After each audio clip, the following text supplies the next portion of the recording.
Kayo ba ay content creator na tulad ko? Hindi ninyo alam kung saan naroroon ang inyong mga violation? Hindi nyo alam kung meron kayong copyright? Kung gusto nyo po itong talakayan na ito, huwag nyo pong kalimutan na mag-follow, mag-share ng ating video para mapanood din ng iba at matuto rin sila ng tulad ninyo.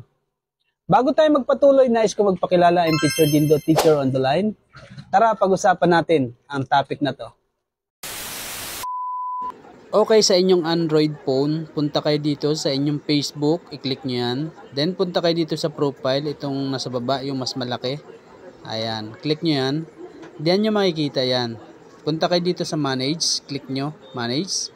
Then pagkatapos nyan, scroll down lang tayo, punta tayo dito sa, ayan, dito sa my monetization. Ayan, page recommendation, monetization, payout, page management, and moderation assist. Pupunta po tayo dito sa page recommendation. Pagkapunta natin dyan, ayan, makikita ninyo dito sa page status.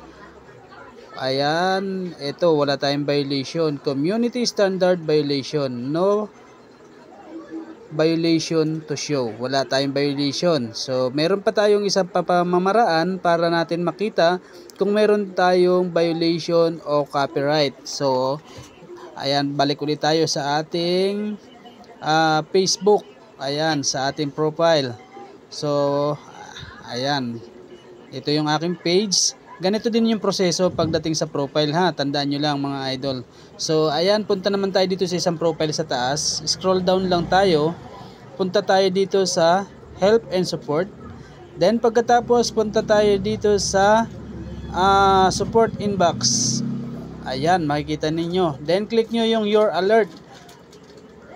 Yan, wala tayong violation. Pag may violation kayo dyan, diyan nyo makikita yan. Meron nakasulat dyan. At diyan nyo rin iaayos yan. So, sana makatulong itong video na ito.